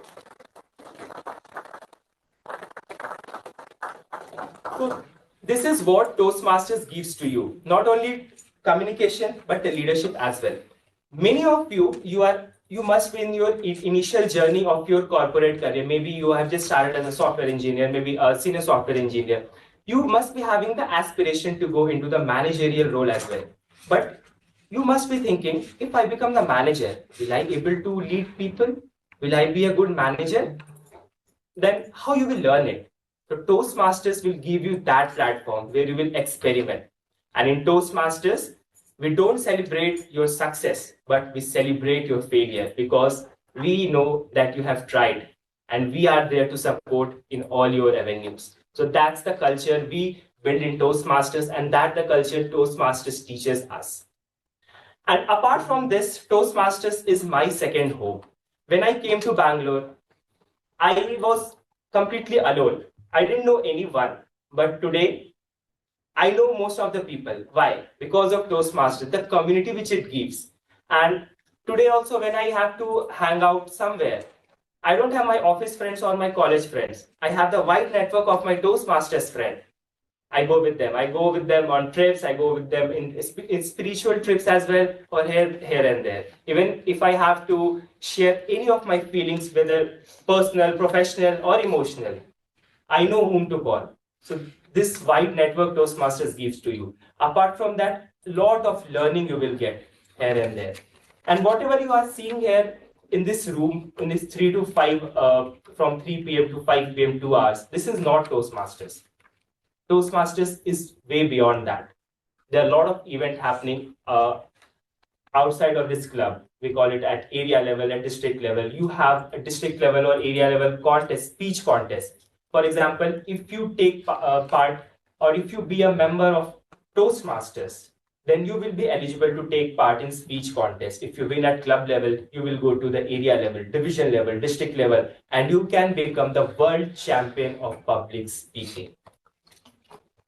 So this is the platform we are part of. And for me, it's really an exciting journey. And I would suggest that, and I have felt that also, like if any opportunity knocks your door or comes across your way, don't hesitate to take it up, because you will never know that the opportunity which you will take, it will take you to the places which you have never like thought of. And I have felt that and I have seen that. So that's all from my side, and that's all about my journey. Thank you.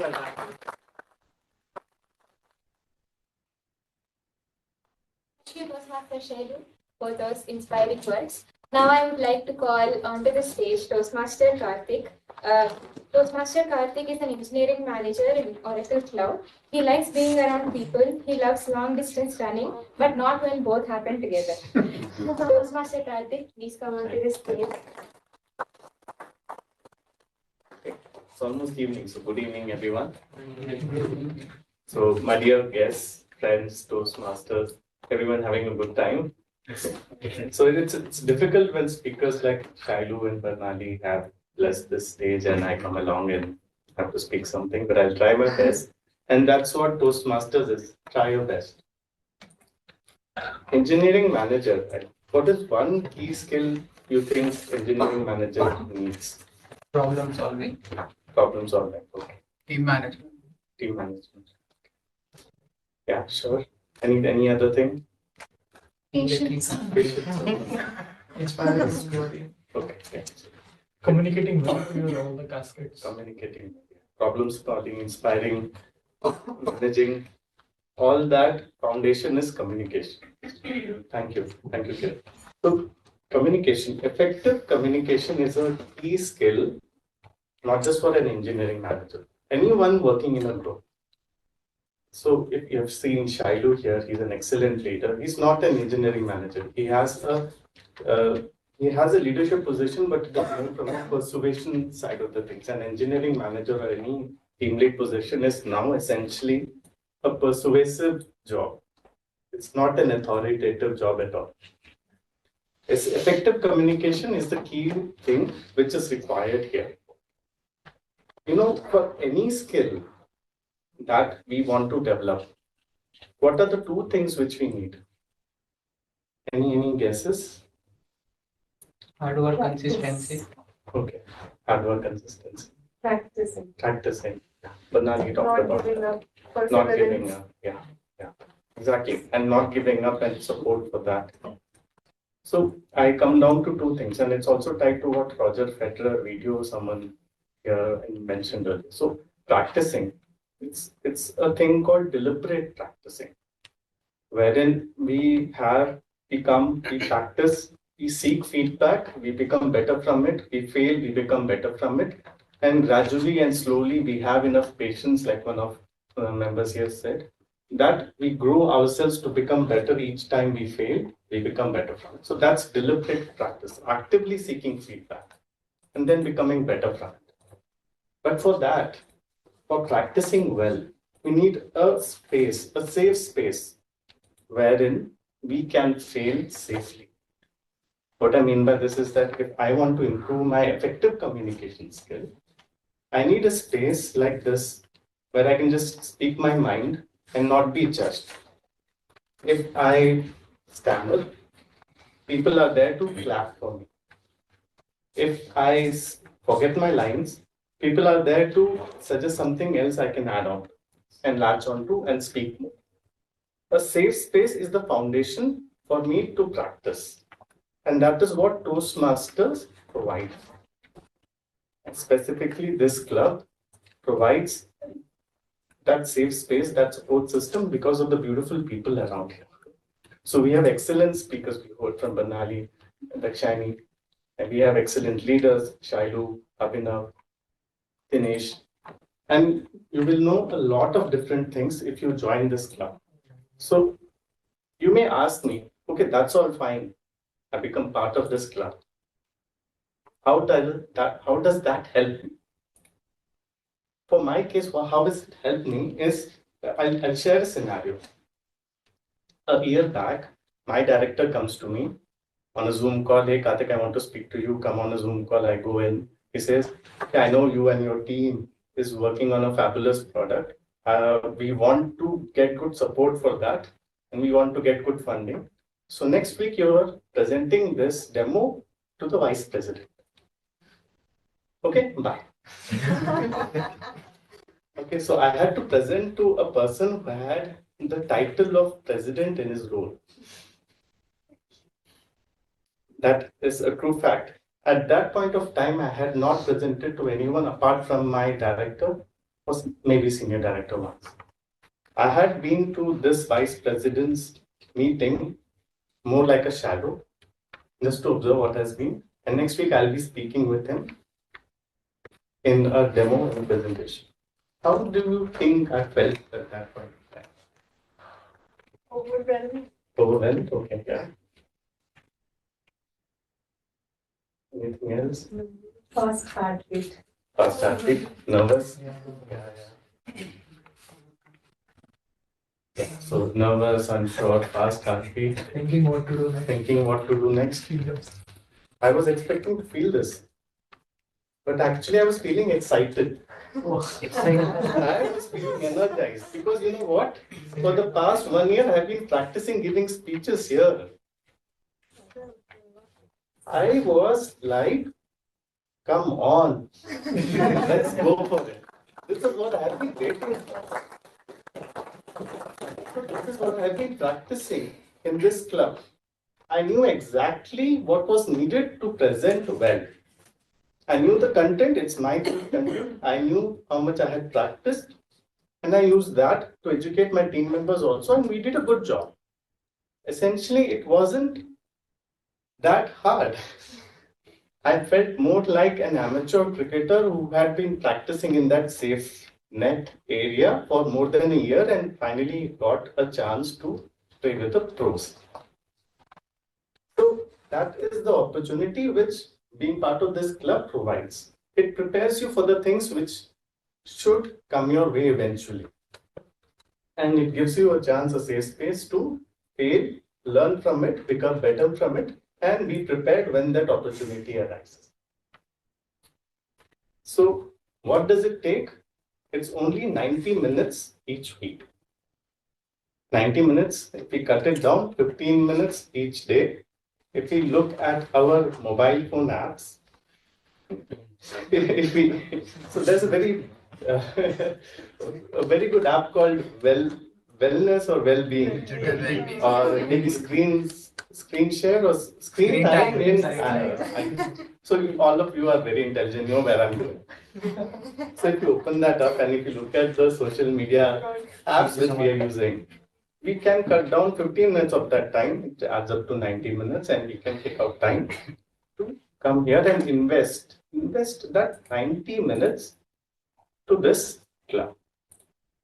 And trust me, that will be the best investment of your time for a long while. And I wish you all the very best, whether you decide to join or not.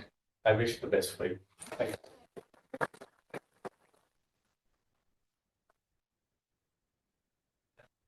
Thank you so much, Master Karthik. That was very motivated. So now let's hear from our VP membership, Toastmaster Dinesh. Toastmaster Dinesh is an Oracle retail consultant by profession, but a Toastmaster by passion. He's been associated with Toastmaster for a bit of time now, and he's been a very integral part of this club, and he's contributed a lot to this club over the last couple of years. He's been the ex-VP PR and the ex-president of this club as well, and right now he's the VP membership. So Toastmaster Dinesh, over to you. Thank you. But before, am I audible? Yes. Okay. There was a time when I was not audible, so just confirming. Thank you so much, Toastmaster Dakshayani, for that wonderful introduction. Oh, what a great performance. So, guys, did you ever have this question? Would I ever be able to deliver to a crowd? Will I ever be able to perform so well on stage? Well, you know what? Look around. Everyone here has had that thought. We have been there, we have done that. We have questioned ourselves whether Toastmasters is the right choice for us. And today, here we are, a true Toastmasters by heart and soul. That is the magic of Toastmasters. It is a one stop solution for all your needs. You want to be good at communication. In today's day and age, communication is key. You can write 1,000 line code, but if you're not able to present it to your manager, then poof goes the hard work. You are given a networking forum, I can say. We have nearly 200 plus clubs in Bangalore itself. Our club has 30 plus members. If you take an average of 15, that's 3,000 plus members in Bangalore itself. Someone is a college student, someone is a college professor, someone is a CEO, and someone is an entrepreneur.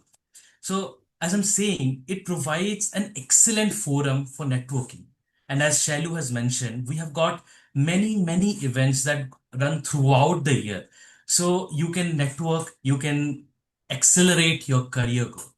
And third, leadership. As Karthik has already mentioned, treat this as a dry run to becoming, the next leader, the next team leader, the next team manager, or the next president. So that, sometime someone would refer you in their speech. And I was supposed to talk to so and so person as the president, and then I was not so nervous, I was excited, so on and so forth. So, this is Toastmasters for you. And if you have a question, how can I join? Who do I reach to? Let me share that with you. Okay, so guys, this is us. Every week, you can see those smiling faces, and we are growing. That's a wonderful thing. We meet every Thursday from 3 to 4:30 p.m. The 90 minutes that Toastmaster Karthik was referring to.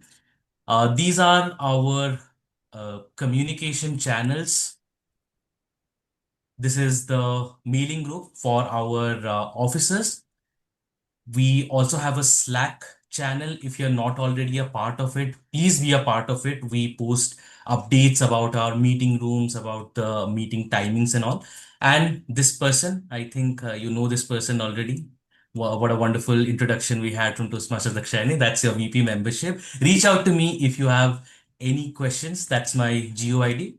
And finally, take some time to scan this QR. This has a curated list of all our social media handles. Just check us out, see how active we are, follow us, and then if you ever feel like you want to be a part of this journey, feel free to reach out. And again, don't stop there. If you have these thoughts, like if ever be able to speak, act on it. This is the right time. We are there to help you out. Thank you. Back to you, Toastmaster Dakshan. You can scan the QR that is shared. I'll stop sharing now.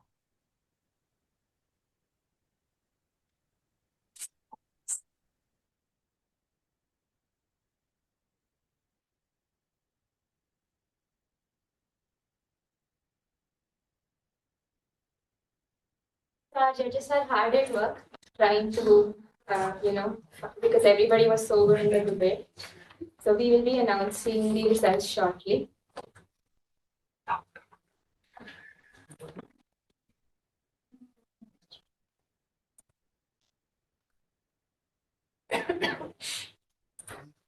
Abhinav, can you confirm if you have the results ready? Just give me a minute. I have them ready. So I'm pulling the final number right now. Sure, no worries.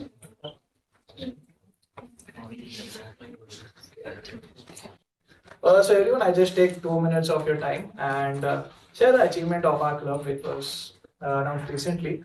So, like everyone goes, I'll try to explain it as simple terms as possible. Everyone has gone through school, we know the CGPA concept, we know the percentage concept. So basically, our club got 95% last year. And because of that, we have been given an award. We have been felicitated on results. And for that, we are planning to felicitate all our members. We have a small gift, a small memento for all our existing members. I won't be giving it to everyone, but we'll be sharing it with everyone else. So, like I said, we got 95%. So, it's a good moment for that. And I think since we're waiting for results, I know this is done towards the end, but I would like to really thank the whole team today. We have done an amazing job. I think when those attending and we were part of it really enjoyed the session. Thanks to Toastmaster Dakshani for being an amazing host. You, I know you'll speak later this time. Doing my job, and thanks a lot, Toastmaster Devi, for organizing the debate. I think all of us enjoyed it, and Toastmaster Manali, always a pleasure listening to you. Thanks a lot for that.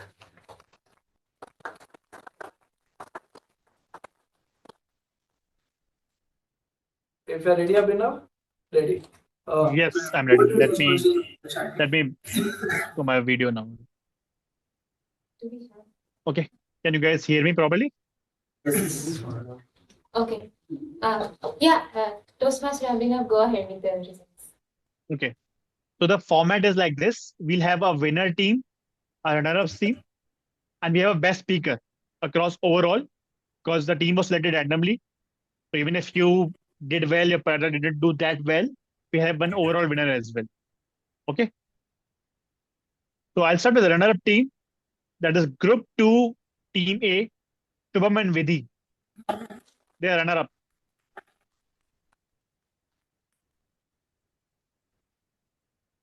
And the okay, Colin, what?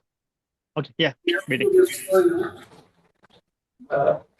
Thanks so much.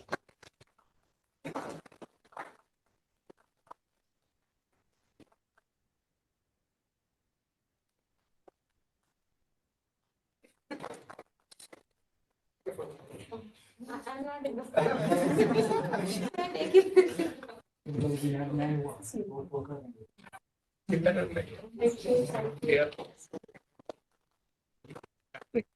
So before I announce the winner, I'll just try to reiterate the criteria was content, delivery, the quality of rebuttal, and the basic spirit of debating.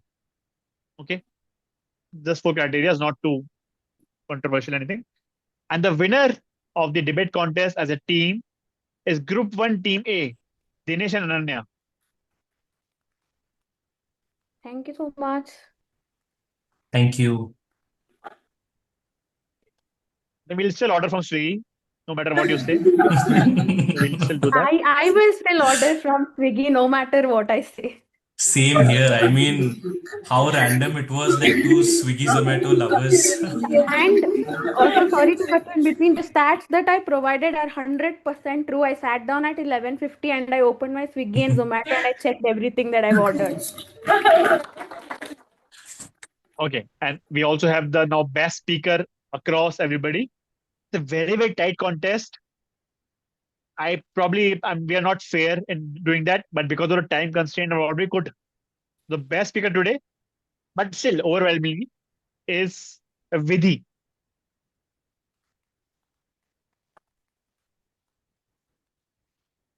Congratulations, Vidhi.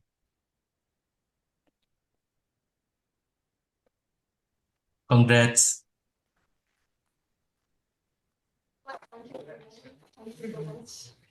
That's all for me. Thank you, Sayakash. Back to you. Thank you, Abhinav. Okay. Thank you everybody who joined us today. It's been it's been amazing getting to know you all, like especially the new folks. I hope you come back to our meetings and you'll find out what our regular meetings look like. This was a slightly different meeting where we were trying something new today. So, and I would also like to thank the entire team who helped organize this event today. It was no small feat, but all of the speakers also, especially Toastmaster Badlali and Toastmaster Devi for organizing the debate, and Toastmaster Shelu and Toastmaster Karthik for